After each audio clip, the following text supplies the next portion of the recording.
Never waste a good crisis. And when it comes to the economic crisis, don't waste it when it can have a very positive impact. You never want a serious crisis to go to waste. The way we're going to win over the long term is not just militarily. We've got to win over hearts and minds. And what that means is we've got to invest in countries that have no educational infrastructure, have no means for young people to get ahead. We've got to give them a stake in creating the kind of world order that I think all of us would like to see. Stay tuned for politics and religion.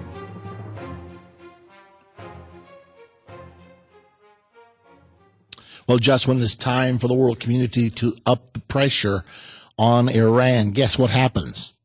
Iran ups the pressure on the international community. Here's the story breaking today.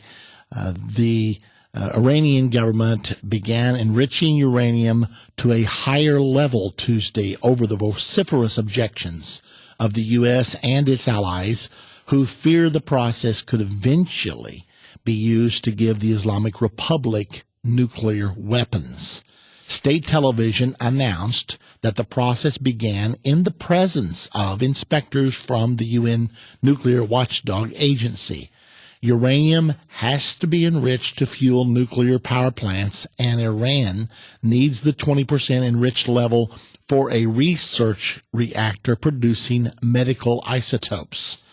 Enriching uranium to 90%, however, creates the material for nuclear weapons, which many countries are afraid Iran is seeking.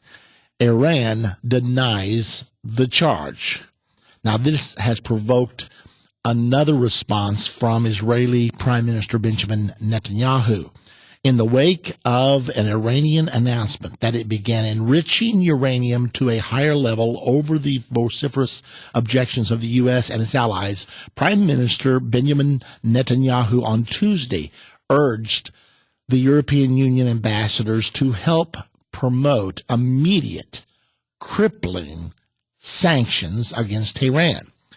In the last 2 days, the brutal regime in Tehran has made more outrageous statements, including the implicit call for the extermination of my country, he told the envoys at the King David Hotel in Jerusalem. Israel expects all responsible governments, including those represented here, to forcefully condemn these outrageous statements. But I think what is required is a lot more than words, the Prime Minister continued. Iran is racing forward to produce nuclear weapons in brazen defiance of the international community. And the international community must decide if it is serious about neutralizing this threat to Israel, the region, and the entire world. I believe that what is required right now is tough action from the international community.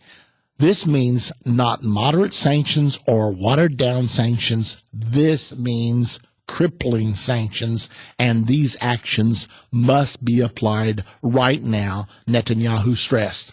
Now, why is this story so important to us who are students of Bible prophecy? Well, because in Ezekiel chapter 38, there's a prophecy about the final battle of the end of this age called the Battle of Armageddon. It specifically states there that two of the nations that will come against Israel under an international banner, two of them will be Russia and the country of Iran. In Ezekiel 38, Iran is referred to as Persia, but just a brief check tells you that until about 50 or 60 years ago, Iran was known as Persia, recently changed its name to Iran. So these two countries, Russia and Iran, are going to come down against Israel for the Battle of Armageddon. So when we see these reports that Iran is pushing towards nuclear weaponry, it makes us really stop and think. Because one of the prophecies about the Battle of Armageddon states that nuclear weapons will be used at Armageddon.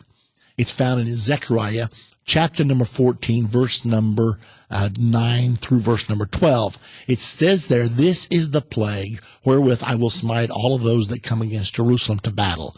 Their eyes will be consumed in their sockets, their tongues in their mouths. Their skin will fall off of the bone. It's an exact description of nuclear radiation, and the Bible says that's what's going to happen. So there will be nuclear weapons exchanged at the Battle of Armageddon, possibly coming from Iran and other powers, plus probably coming from the nation of Israel. Israel does have a nuclear capability, even though she has not publicly confessed to it. They do confess to having a nuclear reactor called Dimona, and they also state they have no nuclear generated electric power. So what are they doing with this reactor down in the Negev desert? Well, there's only one thing. They're creating nuclear weapons. The estimate is that they have 200 plus nuclear weapons. They call it the Samson option. And what they say is, we only use this if our very existence is threatened. That's the reason it's called the Samson option. Samson, when he went down, took the whole house down with him. So we're headed toward Armageddon, and these stories that are breaking today simply are lining everything up, just like Bible prophecy says.